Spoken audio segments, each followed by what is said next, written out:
At 2:08 on a Thursday afternoon, Avery sends a message to Morgan, a close friend. The message is ordinary. There is no emergency and no argument. Avery simply wants to talk about something that happened earlier that day. The message shows as delivered. A few minutes later, it shows as read. Morgan does not respond. By 6:47, there is still no reply. If a camera recorded the afternoon, it could report only a few facts. Avery sent one message. The message was delivered. The message was opened. Several hours passed. No response appeared. That is what the camera knows. But the human mind rarely stops where the camera stops. When information is missing, the mind begins creating meaning.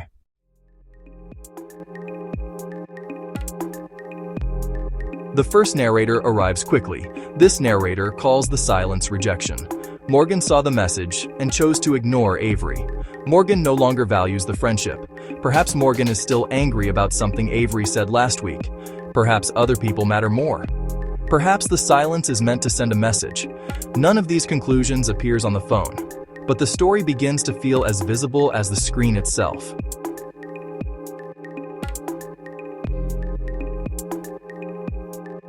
Then the judge enters. The judge does not ask questions. The judge announces a verdict. Morgan is disrespectful. A real friend would answer. Avery should not tolerate being treated this way. An angry response begins taking shape.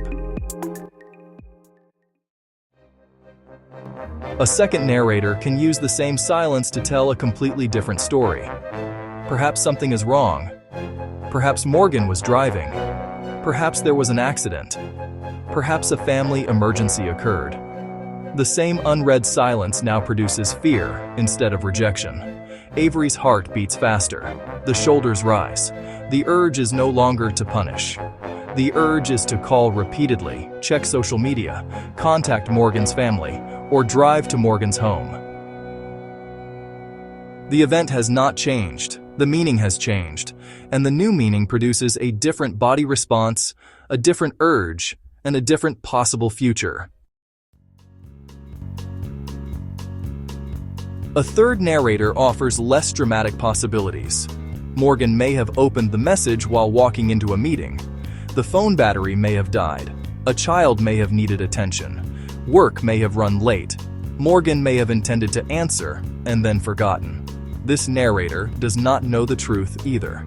It simply recognizes that silence can have more than one explanation.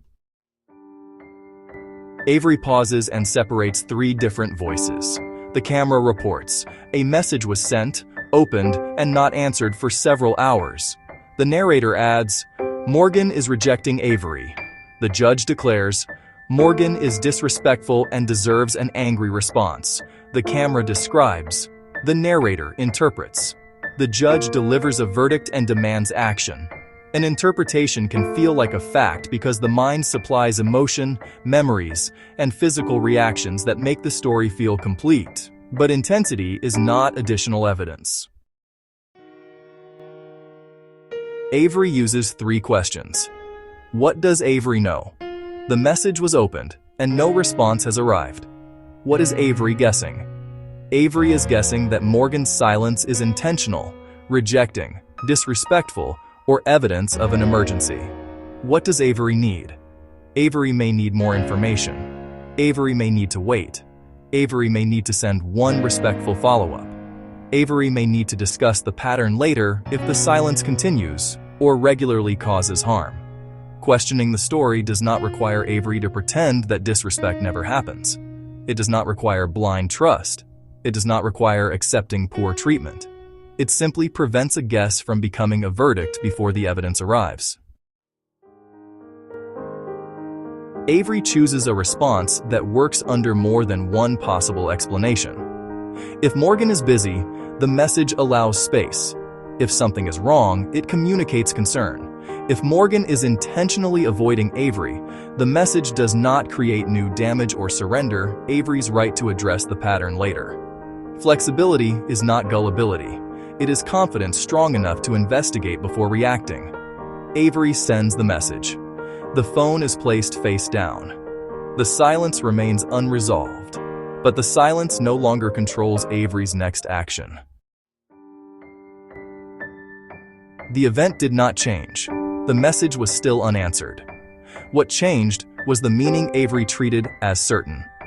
One silence produced rejection, emergency, or ordinary busyness. Each narrator created a different body response. Each body response created a different urge, and each urge pointed toward a different future. The discipline question is not whether Avery can talk away reality.